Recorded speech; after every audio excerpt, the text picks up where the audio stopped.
Welcome back to this series on how to create a Terminator effect. And this is where we left off last time. So we imported our trackers from Synthesize into Nuke, and we have it all here on the screen. And these trackers it's not bad, but they're wiggling slightly, as you can see.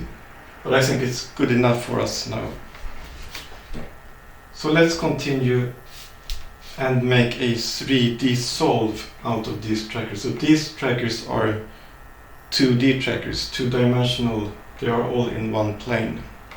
And now we want to calculate these and put them into 3D space so that we can add our computer graphics later.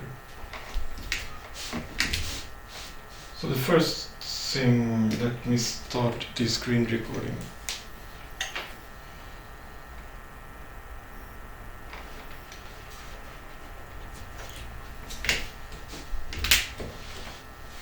The first thing we will do is to create a camera tracker. So press tab, type camera tracker and select camera tracker. And connect this to either the tracker or directly to the undistorted plate. And this is where it is important to have the undistorted version, because when we solve these 3D locations, we can't have any distortion that mess up the calculations. So let me stop this phase somewhere. Okay, so we double click here on the camera tracker and then go to user tracks. And here we import tracker and select the tracker that we used before, tracker 1 in this case. And now it loaded all the 2D tracks here into the 3D tracker. And let's see how this looks.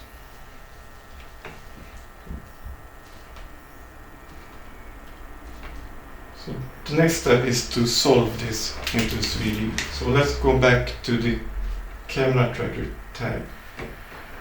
And here we can see that it's a free camera and there is no lens distortion before, because we already removed the lens distortion. And the focal length is known. As we saw last time, it is a 50mm lens. And then the film back. To find out the film back, we have to go to the camera database. So you can search for VFX camera database and the camera that you are using. So in this case, I'm using a Blackmagic Pocket Cinema Camera 4K. And then we can see that the sensor size is 18.96 times 10mm. And let's input that in this field. So 18.96 times 10mm.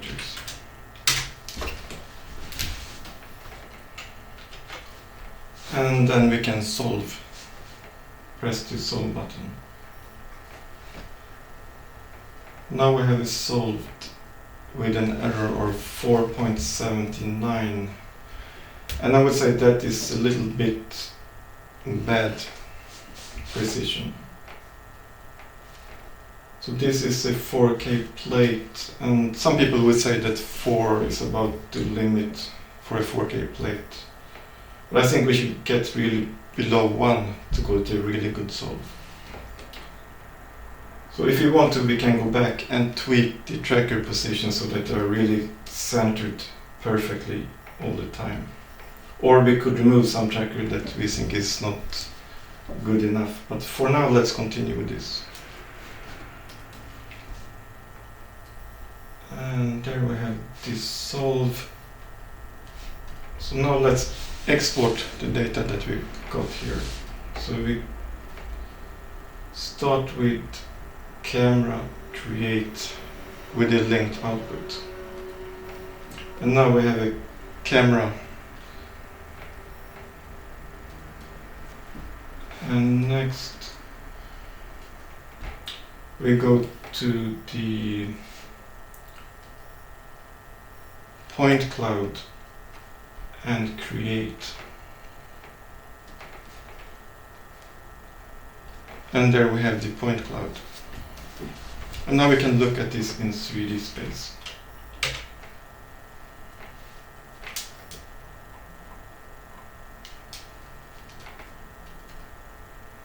So you can see the camera here and the point cloud here.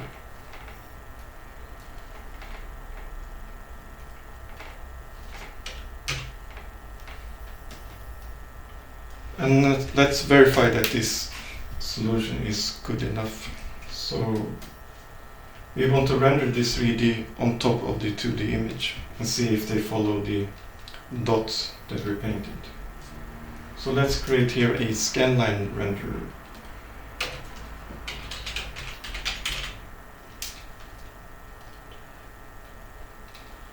And then connect the camera to the camera, the object to the point cloud, and the background to the plate, the undistorted plate.